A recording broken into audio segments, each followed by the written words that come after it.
The Red Dirt D&D podcast is brought to you by Pro Laser Cuts. The Oklahoma company provides pre-made and customizable design laser cut dice towers, tokens, and more, developed by a gamer for gamers, and now available to enhance your tabletop game. Pro Laser Cuts products can be found at many Oklahoma City area game stores, local events, and now available online at prolasercuts.com. That's laser and cuts with a Z, Pro Laser Cuts. And by SD Way Gaming, where dice goblins unite. Our friends at SD Way Gaming celebrate the beautiful dice players handpick for their games and splendor. SD Way Gaming has expanded to include many tabletop gaming varieties, accessories, and similar fun necessities to include a service for your dice addiction.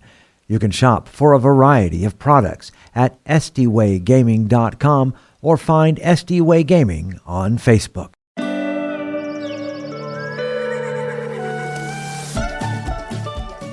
Welcome to Red Dirt D&D. I'm Michael Cross, and I play Blackjack, a Jackalope Folk Warlock. I'm Connor Shenold, and I play Jaska, a Coyote Ranger. I'm Johnny Payne, and I play Twitch, a Rat Folk Wizard. I'm Brooke Bullock, and I play Ziansi, a Spider-Can Cleric. I'm Kim Cross, and I play Beatrix, a Tabaxi Rogue. And I'm Kiri Hester, and I play Billy, a Balsam Fighter. And this time, I'm also your Dungeon Master. Join us as we go into the wilds.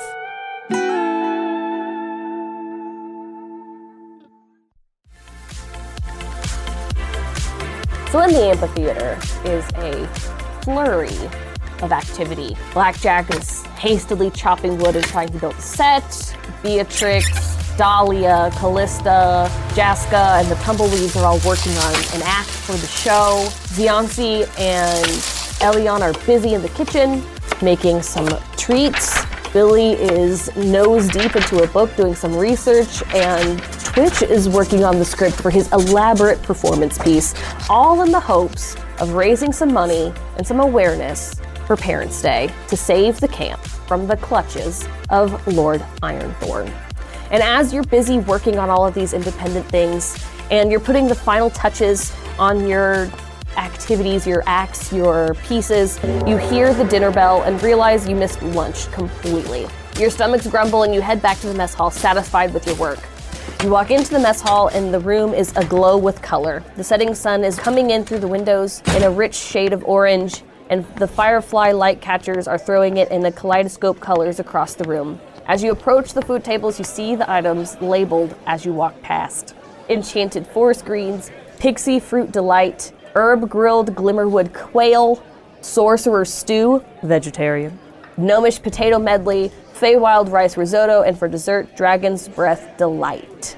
Beatrix is puffed up with excitement. Oh, I've got to have a little bit of all of this. I'm so hungry, and I love the creativity that is put into the naming of the items that we get to eat. And it's just looking for a plate, grabs one, and runs through that line, filling it. Dahlia will come with you and give you the lowdown on the kitchen names. They like to have a little fun with their day, and so they like to name things. They're very creative, aren't they? They're great.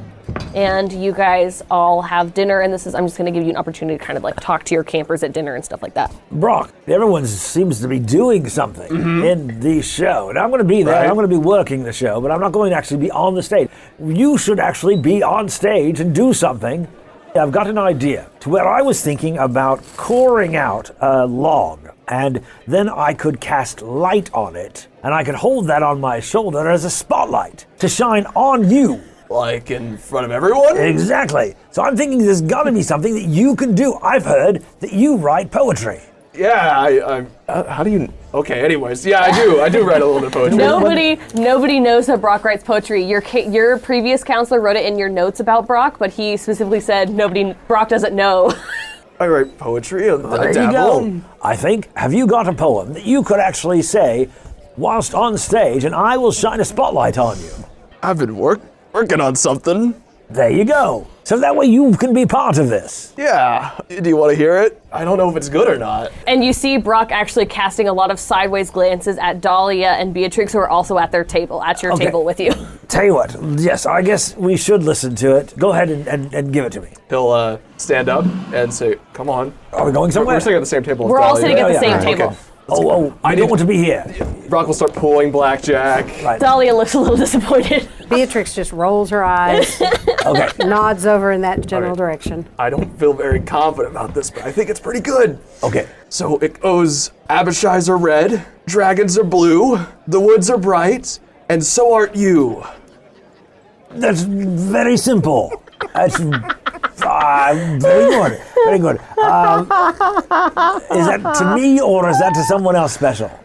It's definitely not to you, That's what I thought. but it is to someone special. Xionsi is suddenly at Brock's shoulder.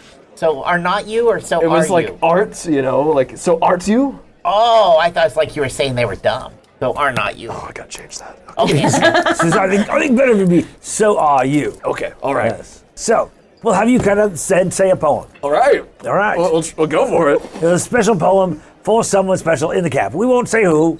We'll just figure it's for someone in the camp. All right, we can certainly try. Yes. All right. Let's go back to you. And Xionsi continues to walk on into the kitchen to see if he can find something more liquid and not vegetarian. Give me an investigation. We'll see if you can't find some like raw meat, maybe. A 7. No, you got nothing. That's right. Well, Xionsi's gonna come back out and find like some fruit juice or something. You may have to break it to your stash. I know. Sits back down dejectedly at the table with everyone else. It's got a little bowl of like, smushed blueberries. Aw, Xionsi. It's okay. So Twitch is sitting there and he has his notebook because he's still working on the script. And he got the gnomish potatoes and he took one bite and puts his fork down and starts picking peas out of it and mumbling about what he thinks that it's a terrible idea that people use peas for filler. So Kinsley. I want you to take a look at this. And he slides the notebook over and says, this is the script that I've been working on for our grand finale presentation. I don't know if they know this, but we're the grand finale. Obviously. And why don't you just read through and get to the end there and then tell me what you think. She got the vegetarian stew and she'll eat it while reading and she flips through the pages. I'm having a hard time with the ending here. If you want to finish that off there, that'd be great. Oh, is that salt? And just kind of leaves her to it to see what she will do. Awesome. I want to see if she can think, if she will, not can, if she will think for herself and take the lead on this and finish it instead of being told, here's exactly what to do, step by step, do it. So yeah, she's gonna look through it and she's gonna read really carefully and maybe she like adds a little note here and there and then she gets to the end and she'll spend some time jotting down like notes and she'll say, okay, here's what I'm thinking and you tell me if you think it's great or if it's like gonna like totally put a damper on the good time. Actually, I'm going to go back to get seconds. Why don't you ask Riley and Kayla over there what they think? You guys all figure it out. I believe in you. And as you walk away from the table, you just see a bunch of like purple beret hatted heads leaning over this little notebook and workshopping their ideas. I am just going to sit here close by and watch and maybe try and drop an Eve or two.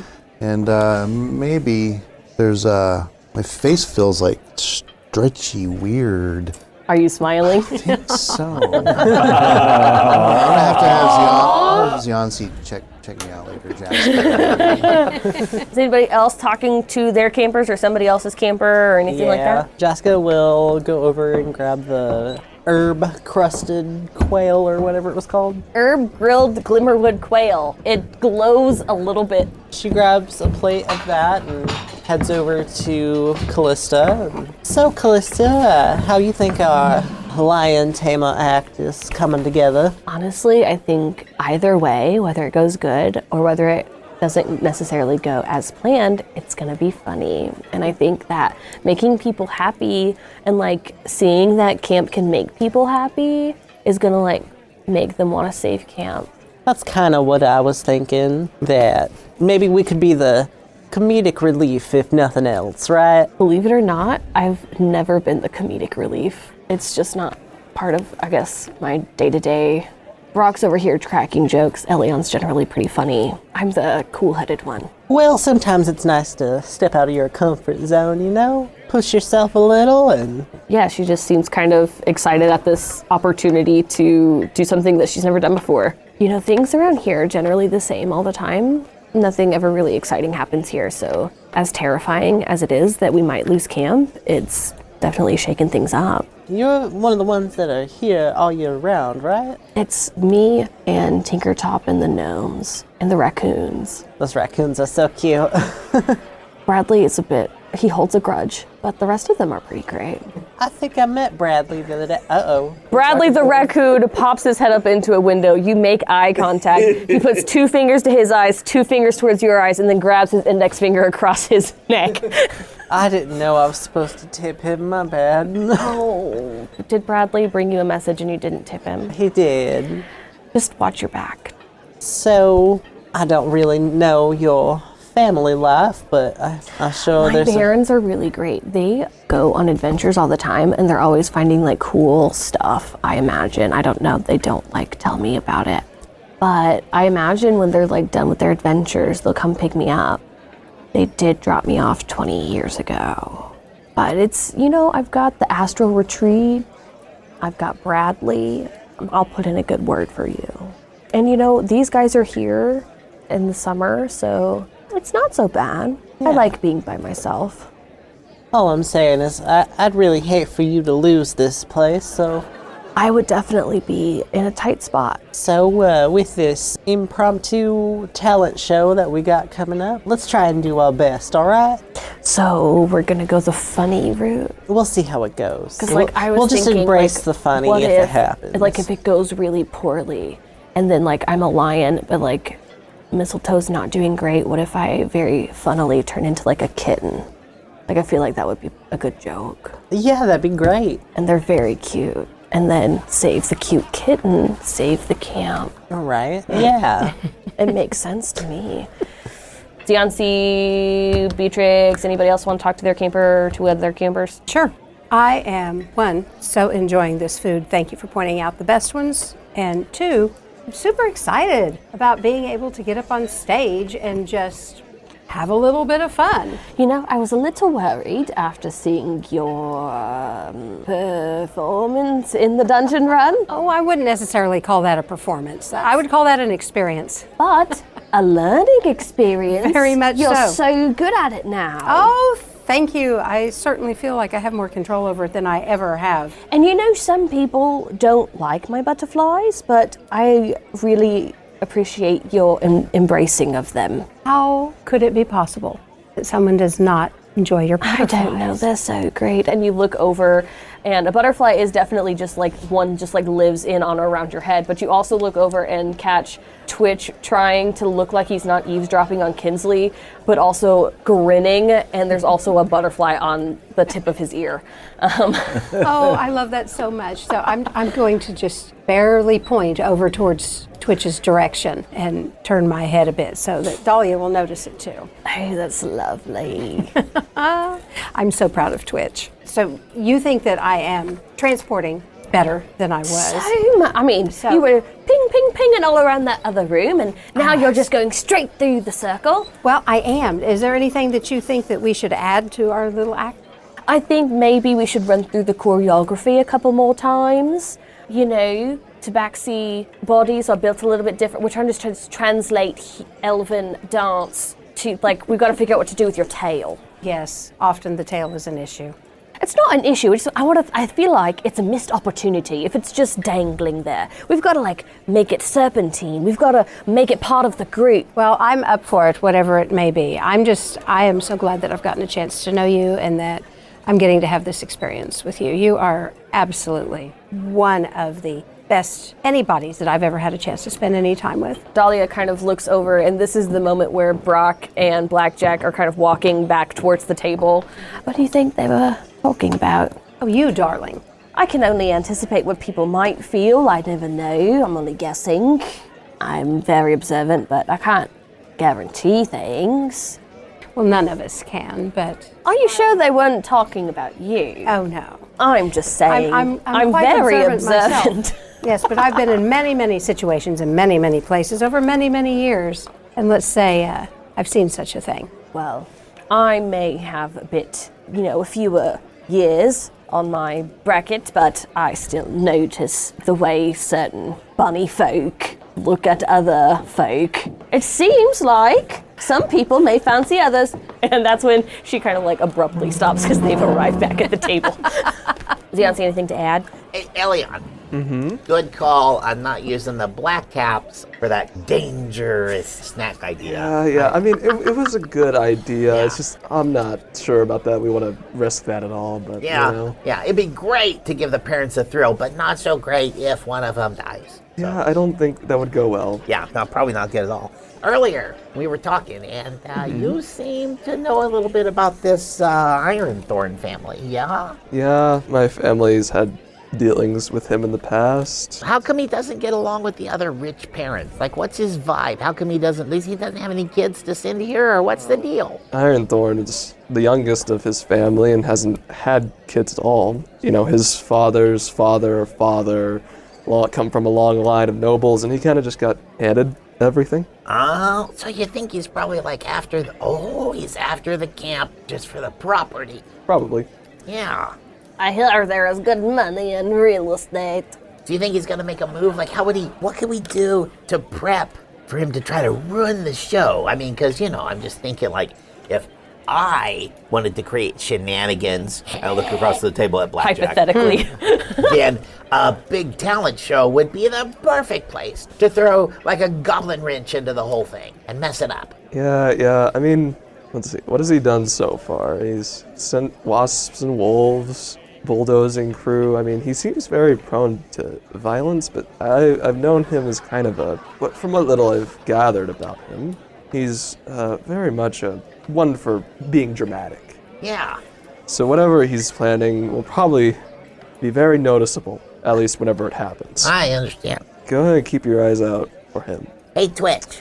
That whole tell the future, read people's mind thing, did it? Has a range? Could you if he's in the area, could you try and sense this Lord Ironthorn guy? No, it's I have to be engaged with him already. Are you thinking what I'm thinking now? That depends. What are you thinking? Well, I'm just thinking that maybe we're all gonna be busy, but maybe somebody should be on the lookout for trouble. Good idea. Yeah, but Blackjack's gonna be backstage. You're gonna be part of the big finale. Maybe we can do it when we're on watch. We'll take turns while someone else is doing their part of the program. Other people can be looking out at the crowd. That sounds like a plan. Yeah, that's great. We'll create a web where if he steps on the wrong thread, it vibrates and we all know it. It gets everyone's attention. Yeah. Right. So if it comes along and brushes against me, I can be hey, everyone. Oh, you can do even the mental better, thing. I can do the mental thing. You can do the mental we thing. are thinking what you're thinking. I like it. All right.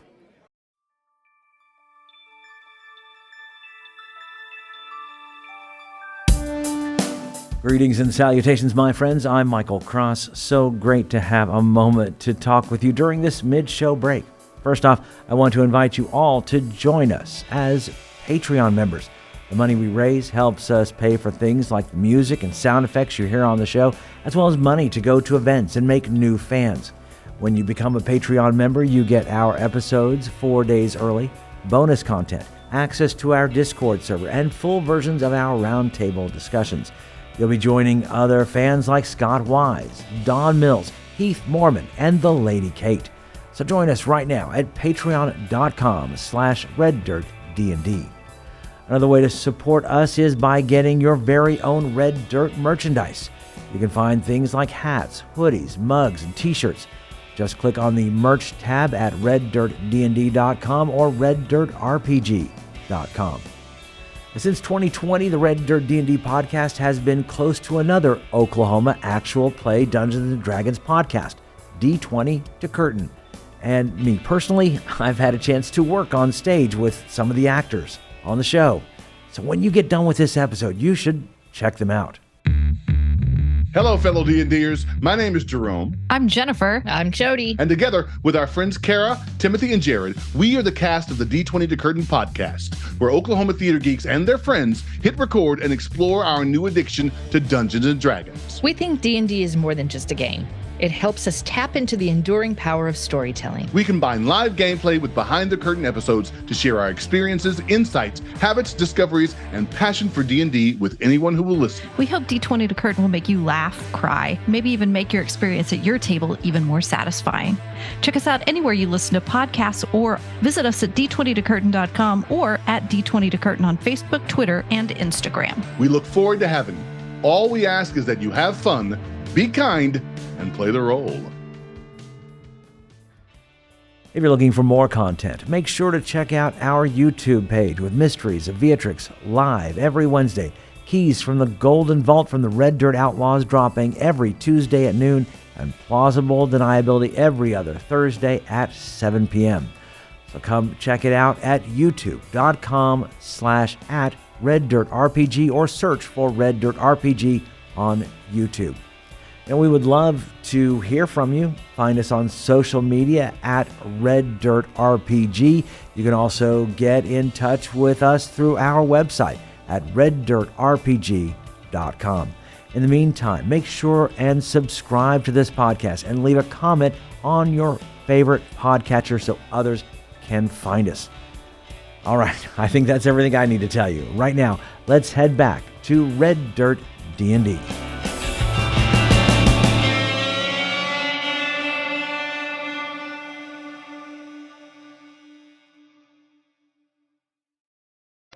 So after dinner, Dahlia stands up from the table and she says, "You're in for quite the special treat tonight. Dear friends, come with me." And she extends a hand toward Beatrix. Ooh. So Are we all going to this thing? Yes. Okay. Pop up. All right. So you all follow Dahlia to an area of the camp near the shore of the lake, a little way past Brock's volleyball court gym. There's a large campfire that has been heaped with wood and warms the chill of the night perfectly. The flickering flames cast dancing shadows on your faces, and the air is filled with the sounds of wind in trees, the lapping of the lake on the shore, and the fresh smell of wood smoke.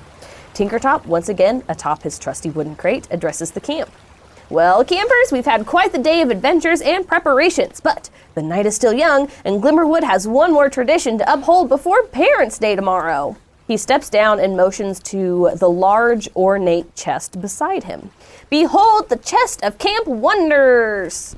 Each year, on the eve of Parents' Day, we gather here to share stories, talents, and perhaps a bit of magic. It's a time-honored tradition, and each of you is invited to contribute." And Tinkertop opens the chest to reveal an array of costumes, instruments, and various oddities. Feel free to pick something from the chest or share your own talents. Let the spirit of Glimmerwood shine in each and every one of you. So I have a chart, and you're gonna roll a d20, and I'm gonna tell you which thing you pull out of the chest and what it does and what you do. So who wants to go first? Kim does. Disguises. I love disguises. Kimberly does, apparently. What did you get, Kimberly? 4. So Beatrix takes the initiative, steps forward, puts her hand inside the chest, and when she pulls it out, you see a glowing tambourine. I am so excited about this. I haven't gotten to play one of these in years. So playing this tambourine causes it to emit a soft magical glow, enhancing the hip-shaking dance and enchants the user to perform. So Beatrix gives a wonderful dance to go along with her tambourine playing. Yeah, she does. Give me a performance check. 17. And you figure out what to do with that tail. You figure it out. Yeah, you solve the problem. I'm working the tail. All right. Blackjack, are you okay? Are you?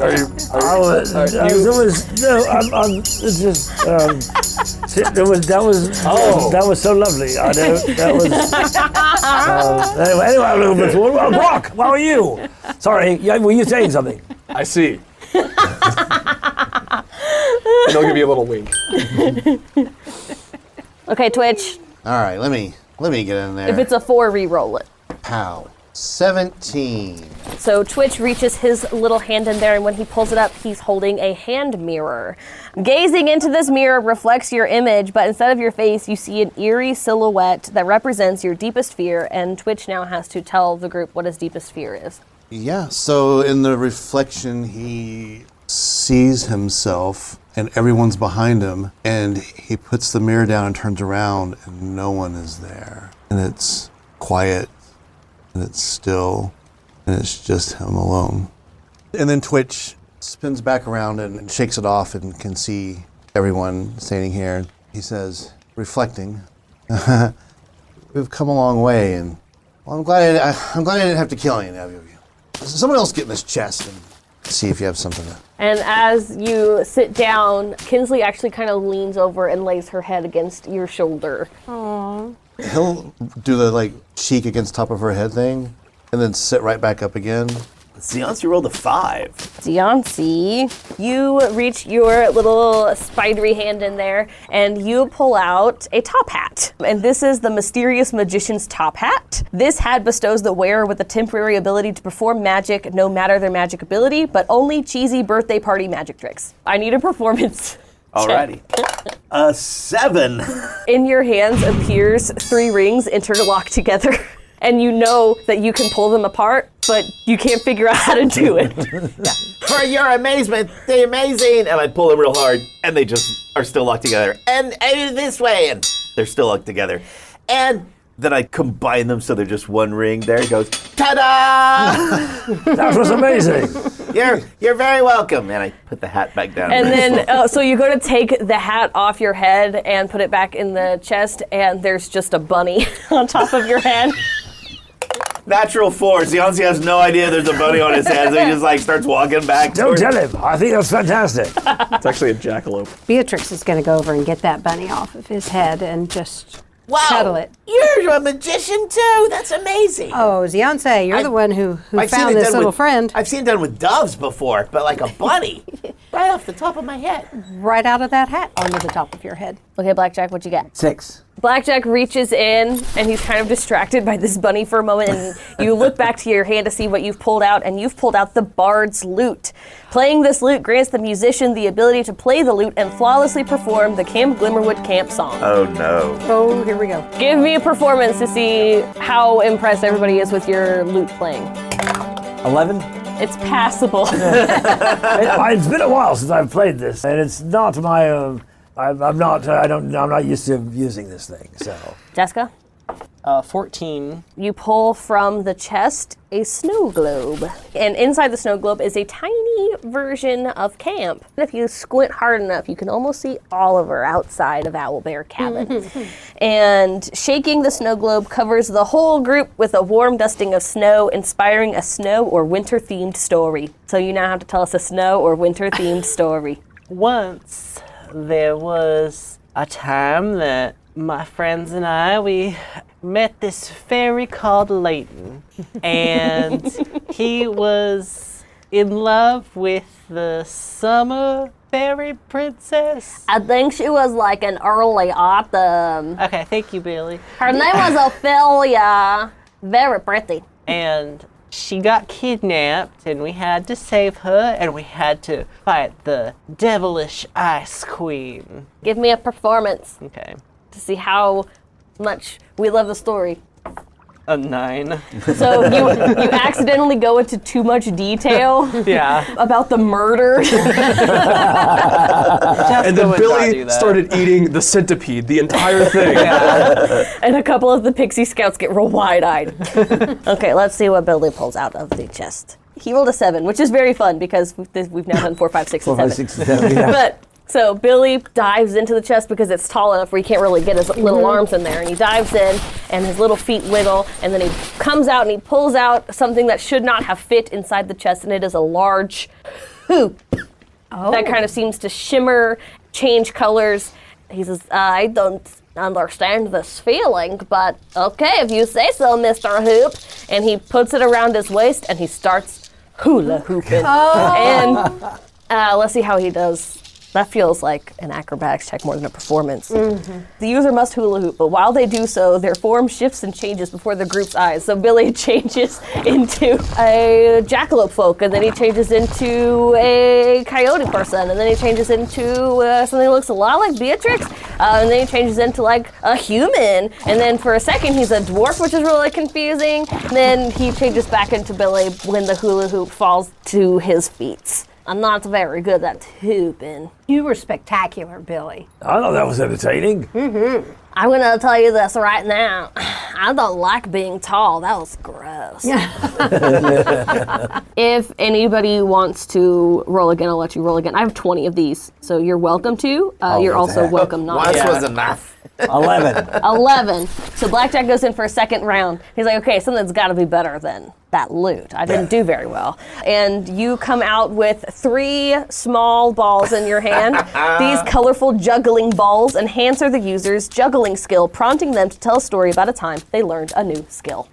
I can remember one time when I was little and I learned how to tie my shoes. And I had my 23 brothers and sisters helping me to learn how to tie my shoes. Well, I wasn't 23, they weren't 23 at that time. I was the middle child. So it was actually just my 11 older ones. They tried to teach me how to tie my shoes, but they didn't tell me well. I was always tying my shoes together. And so then I would try to walk and I'd fall down. My mother, who I loved very much, taught me how to tie my shoe. And it just makes me miss my mother, and it actually makes my siblings too. It's been a while.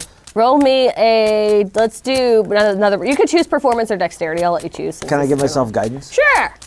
How about persuasion? No. 22. As you're telling this heartfelt story, you finish up, you look down and realize that somebody has tied your shoes together. And I go walk and I bow and Zianzi! Love you, Blackjack. You'll see Elion just look over and he says, he totally thinks it's you. I did that. I'll go again. Covering for you. Go for it. 9. So you reach in, you pull out, and it is a magnificent crown. And wearing this crown temporarily performs the wearer into a character from a fairy tale, and they must act out a scene or tell a fairy tale. I've been trapped in this tower for far too long. Oh, if only some beautiful man of my dreams would come and save me, and I could just lay down my hair from the window. Oh, is that a clopping I hear? Migrating coconut. From looks whence like a does good- that noise come? This looks like a great place to make camp for the night. Is that a tower in the distance? Good sir, good sir. My heavens! The voice of an angel. Yes, fair lady. I'm up here, good sir. But how do I reach you? I will let down my hair and you can use it as a rope to climb up to me. Well, that seems rather odd. And don't worry, I've got like a hook that it'll balance on so it won't really pull at my scalp. Who am I to question you? Here I go. And he fills this check and falls on the ground and dies. And the fairy tale's over. And the Pixie Scouts applaud uproariously. They love this. I don't know what came over me. So as the final performance concludes and the applause and laughter die down, Tinkertop once again climbs on his wooden crate. Excellent job, everyone. This will certainly be a night that none will soon forget. Lights out approaches, but I think we can squeeze in a quick s'more before bedtime. Zianzi, I believe you're sitting next to the marshmallows? Yeah. And Zianzi, you look next to your chair, and sure enough, there's a small bag, but when you pick it up, you find that it's empty and not a single marshmallow in sight. What? That wasn't me. Wait, what's wrong? The marshmallows are all gone. Oh, I think I know where the marshmallows might have gone. And Jaska, in the darkness of the woods, you just see a pair of eyes. You know, I think it might have been those raccoons. Those bandits. Oh, they'll do that. Marshmallows, the elusive stars of our s'mores constellation. It seems they've embarked on a little nocturnal adventure of their own. Fear not, my young chefs, for a treasure hunt awaits you on the morrow. And the campers around groan with disappointment. But you notice that Tinkertop wears a knowing smile. It seems like this marshmallow mystery might be part of a larger scheme, or simply another enchanting facet of camp life. With a wave of his hand and a shrill note from his whistle, he disperses the group, directing them to their cabins. Off to bed, dear campers, and let the dreams of marshmallow-filled adventures dance in your heads. We have a big day tomorrow. And as the campers file off towards their cabins, you notice Brock hanging back, watching Dahlia walk across to her cabin. And as she departs, a single pink butterfly clings to Brock's hair. And Beatrix, if you want to give me an insight, this would be a perfect time to do that. I would love to do that right now. 5. Okay. I'll also let Blackjack do it from the other side. 22. So you look across and you realize that Dahlia should be able to see Brock's volleyball court gym from her cabin. You see these big picture windows that look out in that direction. So I get the sense that Dahlia likes Brock. Because I know that Brox likes Dahlia. You get the sense that Dahlia is at the very least drawn to him. Like the fact that her butterflies are lingering around him, like she's very comfortable with him and enjoys, at the minimum, and deeply enjoys their friendship. Brock, real quick, listen, I think that poem might be really good, and maybe really good if you actually said it to Dahlia. You think so? I would workshop it a little bit. Well, I mean, that's what I was trying to do with you, you know? Yeah, but I think maybe instead of a roses are red, maybe something more of a sonnet type of thing. That's it, a sonnet. Yes, that's what I think. You work on that tonight, and we'll have it tomorrow during Parents' Day. You see, like, the gears are turning in his head. I got it, and he rushes back to his cabin. All right. And you guys head off towards Owlbear Cabin and have another night. The morning will bring what? You're not sure, but you've got a big thing on the horizon. Parents' Day approaches.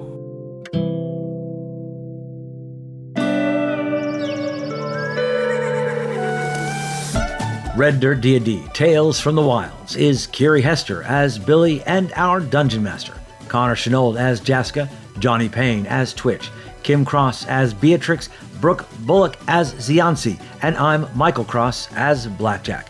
The showrunner for Campaign 2 is Aidan Cross. Our theme music was created by the cinemagician PJ Castillo. Our incidental music comes from Jeffrey McBride. Our sound effects and additional music, courtesy of Monument Studios, Sirenscape, Describe.com, and TabletopAudio.com. Dice for the Red Dirt D&D cast provided by SD Way Gaming. You can find us at reddirtdnd.com. If you are enjoying Red Dirt D&D, make sure to subscribe, rate us, and leave a comment. Also, tell your friends about Red Dirt D&D. You can also support the show at patreon.com/reddirtdnd at whatever giving level works best for you. Join us next time as we travel farther into the wilds.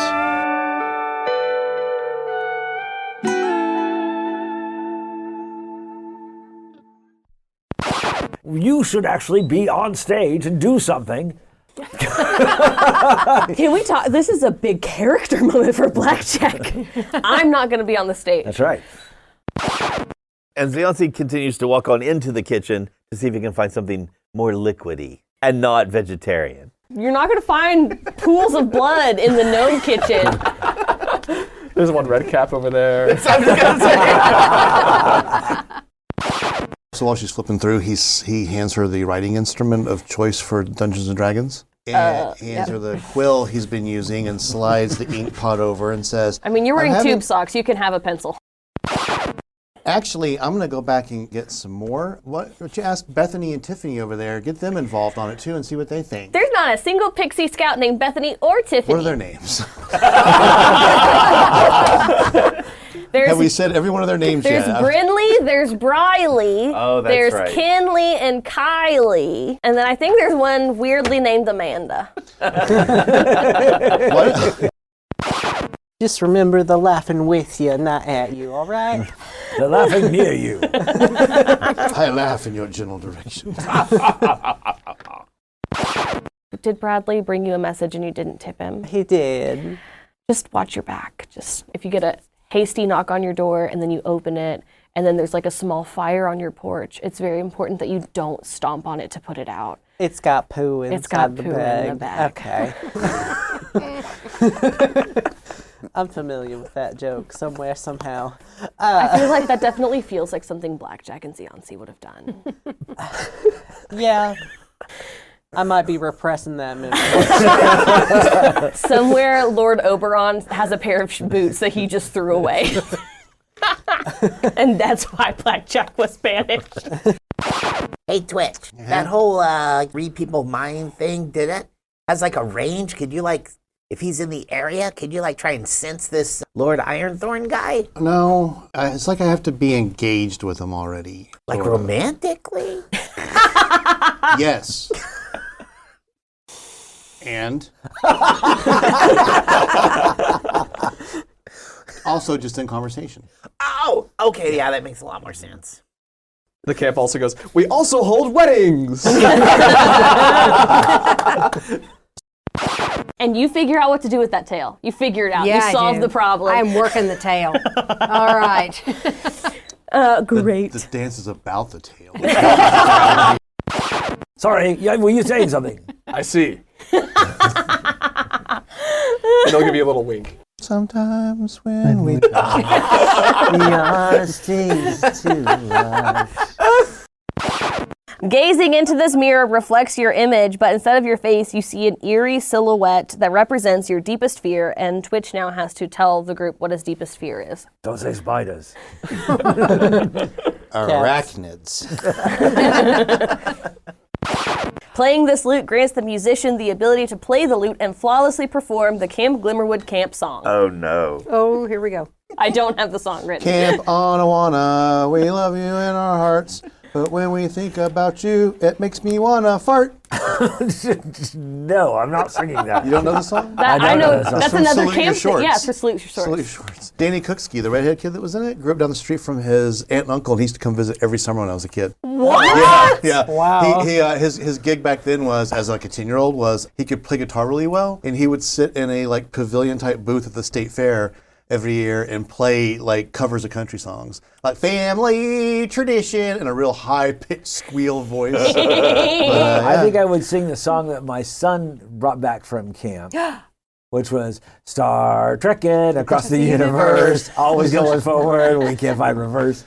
There's Klingons on the starboard bow. Starboard bow, starboard bow. Klingons on the starboard bow, shoot 'em off, Jim. It's life, Jim, but not as This is the song that never. No, anything but that. I, Henry VIII, I am. Henry VIII, I am. I'm gonna tell you this right now. I don't like being tall. That was gross. To All get that dizzy. back pain, you know. Yeah. What do you do with all of the arms? All that arms inside those sleeves. Those sleeves, which made me win. But my mother, who I loved very much, she taught me how to tie my shoes correctly. And so, Is your mom dead? Okay, you just said who I loved. Yeah, you said past tense. only because I haven't seen her in a long time. She might be dead by now. Kiri was asking that, not Billy, to be clear. Yeah, that's going to be edited out anyway. Anyway, whom I loved very much. Maybe. Or tell a fairy tale. If you can't think of one, it says Player's Choice or Cinderella. See, if Twitch would have got this, it would have been a grim fairy. My mother, who I loved very much, taught me how to tie my shoe. And so that's why I've always been able to. Blackjack is very simple. You make one bunny ear, and then you make the other bunny ear, and then you tie the bunny ears together. We just call them ears. My God, Billy. Is that not how you tie your shoes, Mr. Twitch? Or you could do it the other way. The bunny runs around the tree and into his hole. Hey, Billy, how about we let Blackjack tell his story, okay? Let's use our listening ears, all right?